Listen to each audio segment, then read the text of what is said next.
Face your fears at WM Haunted Hayrides. Explore the creepy sculptures of William Fillmore.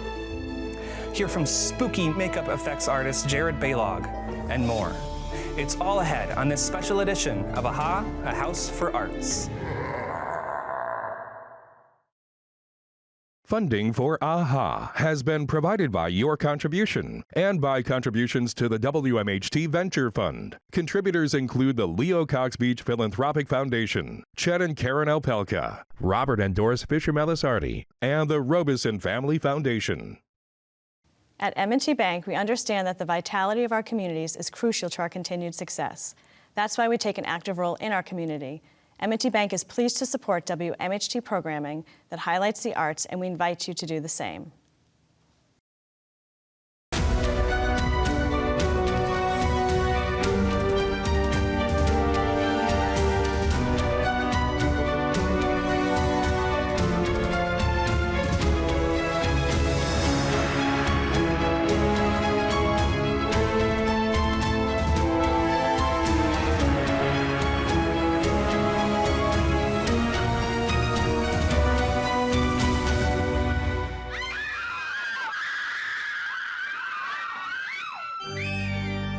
Hi, I'm Matt Rogowitz.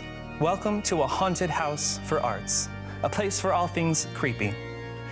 We begin outside, in the dark, on a cold October night.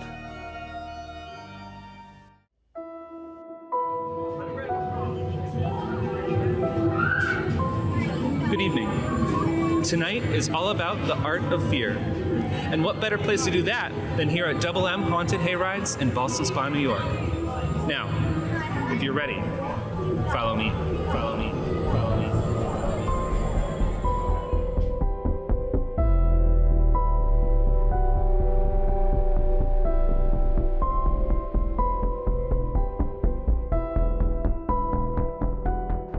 For us in the Capital District, I think we are a tradition here. We've been doing it so long, and people know that we know what we're doing, we know how to scare you.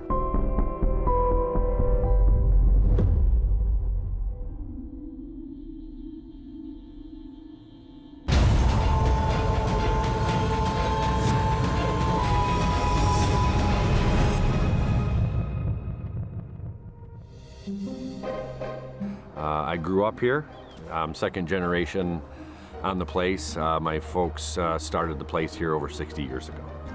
Haunted Hayrides originally was a franchise out of Syracuse, and they approached us and asked if we wanted to be part of it, and we jumped on board. I always loved Halloween when I was a kid, so I was attracted to it, and my folks were like, you know, if we want to do this, we want you to run it. So I'm the owner here at Double M's Haunted Hayride for the past 31 years.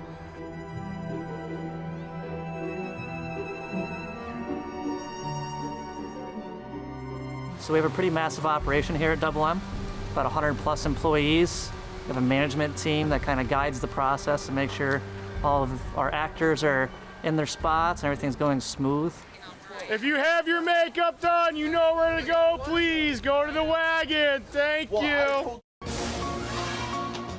So we gather our creative brainstorm team in March. It's a handful of us that get together. We talk about the past season, what worked well, what's time to say goodbye and introduce some new themes. We'll talk about ideas that each of us has for the next season, and then we'll kind of sketch out a rough draft of what our haunts are going to be so that we can start planning the process. So our tractor-drawn hayride takes you through our woods where we have various scenes with different themes. So each scene is a different theme. It's not like the hayride's one theme. So you're going to get a little taste of a lot of different things when you go out there. Different types of characters, different experiences, some high energy where it's loud and intense. Some might be a little more low energy where it's more creepy and suspicious. So everything's a little different. We try and switch it up as you go through, so you go through kind of a range of emotions as you're going through the hayride. Our actors, when they're cast at the beginning of the season, everybody is assigned a specific haunt, is what we called, which is a scene throughout either the hayride on the trail or throughout one of our various houses here. And they're typically at that spot for the entirety of the season.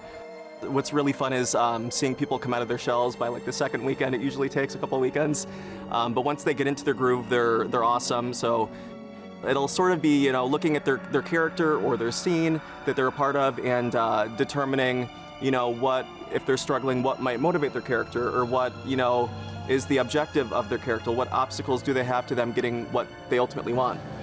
You have beautiful teeth. I'm going to add them to my collection. So wait right here.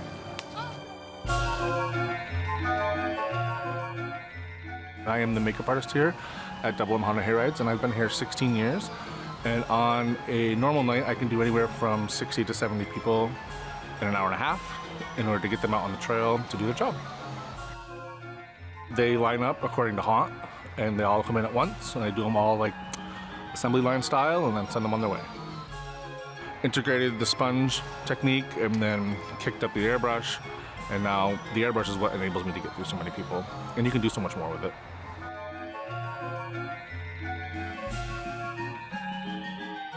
And to be honest, makeup only can do so far. It has one job, and that's to make you look a certain way. If you don't act a certain way, it doesn't matter what you have on your face. So it all depends on our actors. They are the ones who make things happen.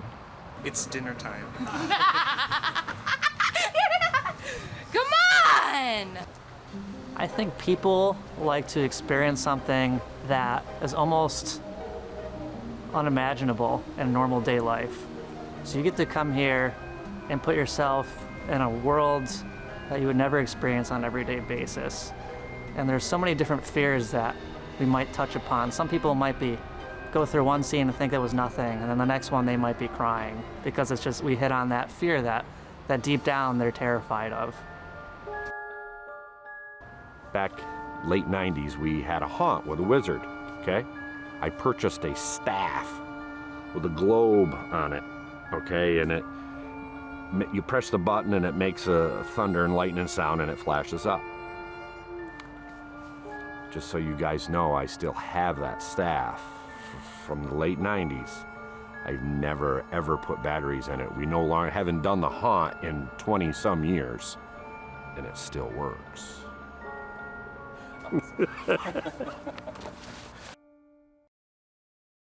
William Fillmore is a professor at Russell Sage College who creates the sculptures of your nightmares. Discover why, as soon as William was born, his very own mother said, "Just put him back."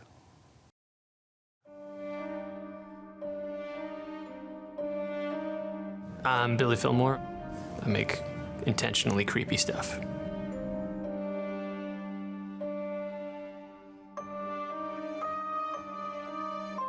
I really like to take the things that I don't like about society or the things that I've experienced, and I try to replicate that in 3D materials. In the end, it's all about trying to make work that makes people stop and wonder, why the hell would anyone make that?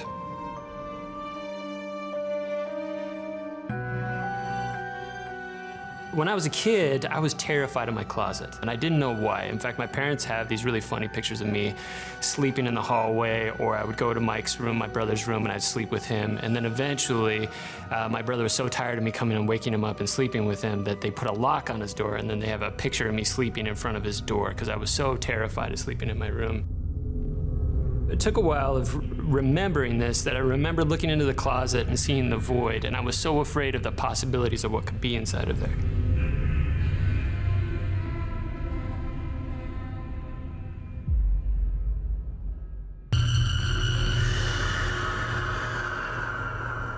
And so I was so afraid of that closet, and I think my aesthetic and my taste kind of built around that terror, that now I feel like I am no longer afraid of the closet, but now I've become the thing in the closet. Just Put Him Back is it relates to my birth story. So I was an in vitro baby. And this is in 1980, and an in vitro baby cost $10,000. And so my dad never let me forget how much I cost. And during the time of my birth, it was just a very traumatic event. I guess there was at some points they asked my mom, you have to choose between yourself and the baby. So I was finally birthed, and the way it's told to me is the umbilical cord wrapped around my belly, and so I was covered in green, and none of my hair follicles had been sloughed off, which is normal. All of your hair follicles grow when you're born, but some babies are born with all their hair follicles still attached. So from head to toe, I was covered in orange hair and green. I was so gross that my mom's first words to me was like, "That's the ugliest thing I've ever seen, just put him back." So I think that is one of those perfect kind of stories where my artwork comes from, where it's beautiful on one hand and how much trauma and suffering had to occur, but then it's really funny on the other hand that you went through all this trouble and you just get a red-haired, green-covered baby. There's nothing, I get along with, I love my parents. Mom, Dad, I love you. And we get along great. But they were kind of the first institutional rule setters for me, and I never understood why. I got a bachelor's degree in business administration, and there's nothing worse than graduating with a degree that you didn't actually want. The day after I graduated, I went to my first visiting artist lecture, and the artist's name was Justin Sweet, who was a concept artist. And I'd never seen anybody make the stuff that I was consuming. So he made a lot of concept art for like the Chronicles of Narnia, Lord of the Rings, some video games that I had played, comic books, and it just kind of blew my mind. And after that, the next semester, I just started going back to art school. There's two parts of me that I always am questioning. One is my 13-year-old self, who was in the middle of puberty and being punished for being different or not understanding the rules. And the other part of me that I like to listen to is my deathbed self. So I'm imagining myself in my 90s, or hopefully like later than that, in a hospital bed trying to look back on my life and hoping that what I did was worthwhile. So between those two parts of my personality, I find myself trying to make work that appeals to both of them. So I've worked here at Russell Sage College on New Scotland, and right now I live like a mile and a half away. And I always walk. And when I'm walking, I'm not looking for stuff, but stuff seems to find me. So I walked by a church that's down on New Scotland, and in the grass was this doll that definitely looks like it survived a fire or something like that. But its porcelain head is still intact, and I saw its mangled body, and I was just like, that is the ugliest thing I've ever seen, like I was to my mom. I pick it up, and its eyes are closed. When I pick it up, its eyes open. And its eyes are just terrible looking because they survived the fire, but it's just the weirdest, creepiest thing ever. So when I brought it back, I didn't want it to just sit on a shelf, so I ended up making a box for it. And in my mind, I was imagining, what would my grandma, the grandmother who said I was the cutest thing she'd ever seen, what kind of box would she like to see it in? And so I went to Joann's and found like the prettiest, nicest fabric. So the tension between a traditional doll that's been mutilated, not by me, just found it, and then putting it in a curio cabinet box as if it's some kind of precious object was just really fun. I like affecting other people, but the main audience for me is me, and those two characters I talked about, like my 13-year-old self and my ancient deathbed persona. By paying attention to those two, what it's really doing is making sure that I'm not being depressed about what I made, and I'm not anxious about what I could make. And it's always kind of pushing me to make the best work that I can make now. Now, I don't know about you, but I often have this recurring nightmare of being covered in cold, slimy, gloopy goo and suffocating to death. Then I just realized that I'm thinking of the time special effects makeup artist Jared Balog made a life cast of my face. Take a look.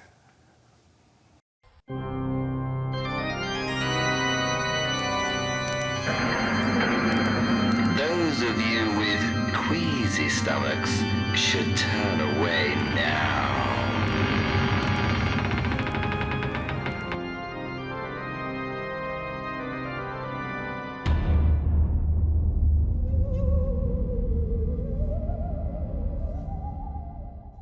But these things are great. I mean, they're awesome.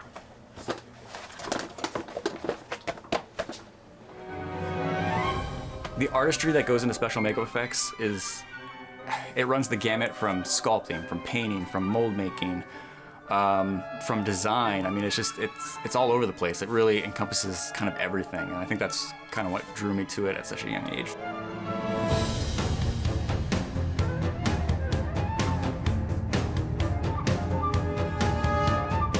Anything that I could get my hands on, I would watch. And then after a while of watching enough horror films, I kind of realized that somebody was making this stuff. You know, somebody was making like the monsters, the zombies, and all that stuff. And I mean, I remember watching the making of Thriller. I mean, that for me was a big turning point. Seeing Rick Baker, you know, he was doing a life cast in that. They were in the makeup trailer, applying all the makeups. I mean, that was a big one.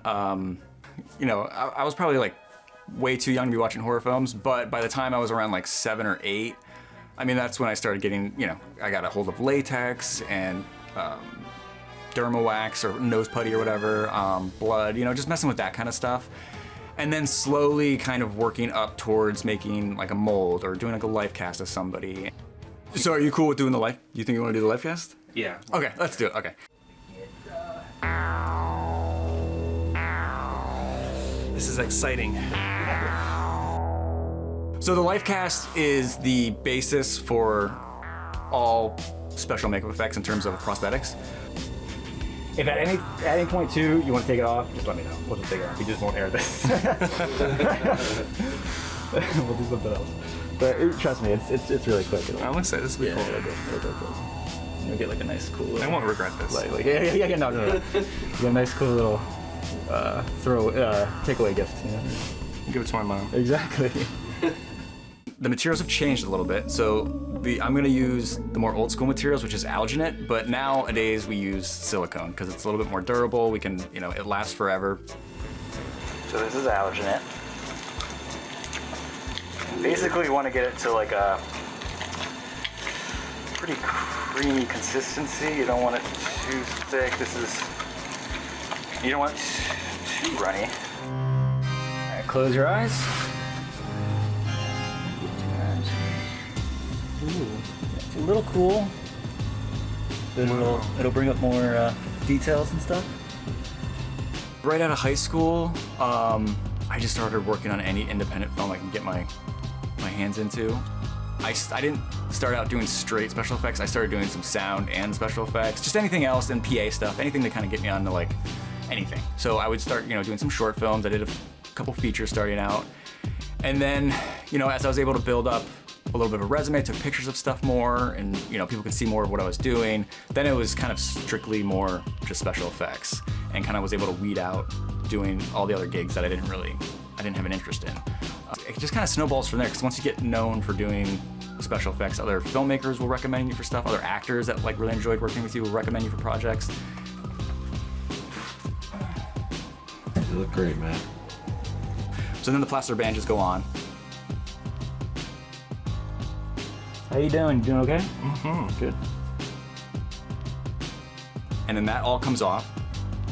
So what I'm gonna have you do is, let me see your hands here. So you're not gonna pull, but you're gonna hold. Kind of just put your hands. No.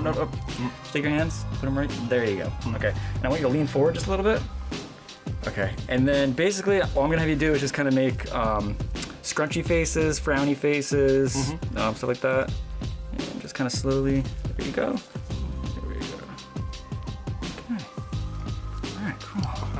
And then there's the negative impression of his face.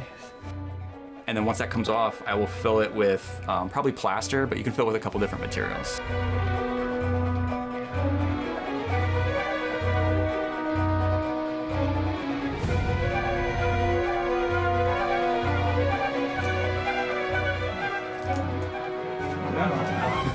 So you're hitting those plugs. I gotta clean those up. But That's freaky. Yeah, and that's where everything kind of starts from there. I just want to keep making like cool creature stuff. I'd love to work on more. I'd love to work on something like The Thing. That to me is like the ultimate, you know, project, dream project. That'd be so cool.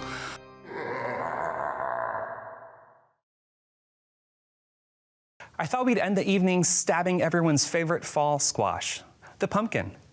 Get your carving tools ready and follow along.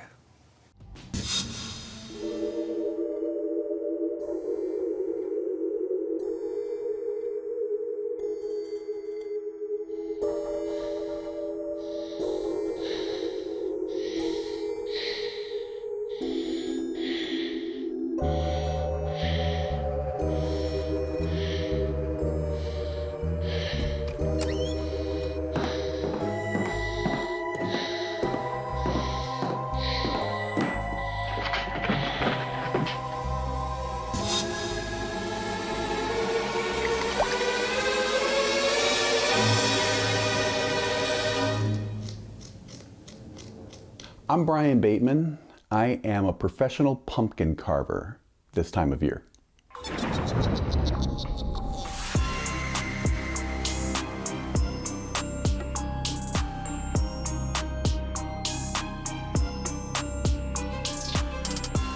I think I originally got into it just carving cool pumpkins for my kids and just pushing myself to see how far I could go.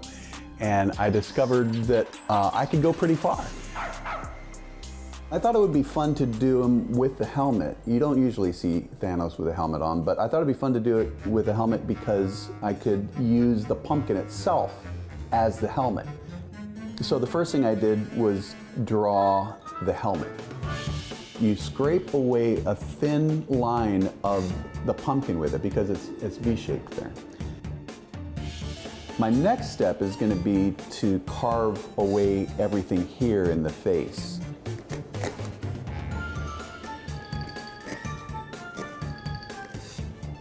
And at this level, you don't want to carve deep because you want to leave yourself a lot of thickness. It's weird narrating my carving. I feel like Bob Ross. Just gonna paint some nice little trees and a little deer over here. The truth is, I'm good at what I practice, and so are you. Everybody gets better at whatever it is they practice. So definitely the pumpkins I carve today are better than what I was carving 15 years ago. So an internally lit pumpkin really has to be carved in the dark in order to get the right effect. So when I'm carving an internally lit pumpkin, I have to start with the light bulb on inside the pumpkin. I use an LED bulb because it doesn't get real hot. And so I'm sitting in the dark, and the thinner the skin, the brighter the spot. So it's sort of the opposite of what's intuitive, you know? And that's why it's important to do it in the dark. When you turn the light on, it really doesn't look like much. So those kinds of pumpkins only look good, you know, on your front stoop at night, or in a dark room, or a dim restaurant, things like that. And then there are 3D pumpkins, which is like more, if you've ever seen Ray Villafane, those are the types of pumpkins that he does, where you don't even have to empty out the pumpkin. You don't have to carve out the insides. You just carve your image right into it.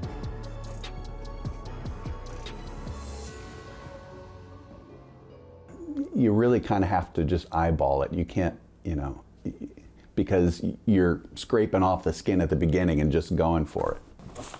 There we go. It didn't even occur to me until I was watching videos that it's important to keep spraying your pumpkin to keep it moist.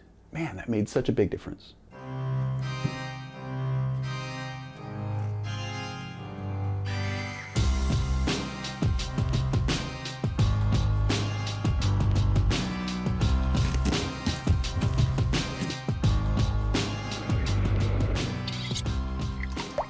I have these glass marbles that are kind of flat, and we'll see how that works. Oh my gosh, I'm scared. It helps to have a background in drawing and art and things like that. But however your pumpkin looks the first time you try to do a complex design, you just keep trying. You just keep trying and practicing, and you get better at it.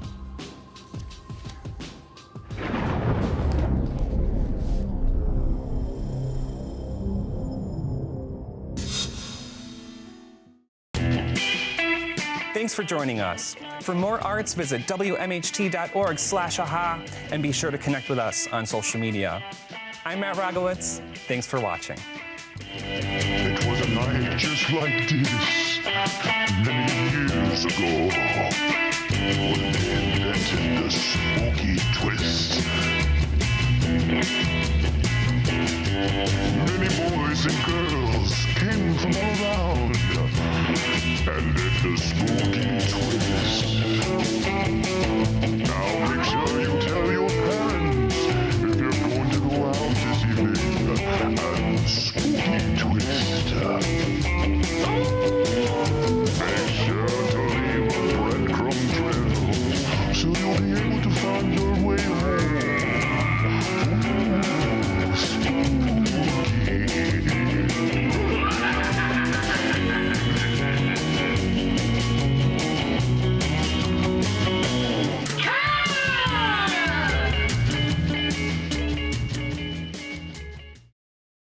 Funding for AHA has been provided by your contribution and by contributions to the WMHT Venture Fund. Contributors include the Leo Cox Beach Philanthropic Foundation, Chet and Karen Alpelka, Robert and Doris Fisher Melisardi, and the Robeson Family Foundation.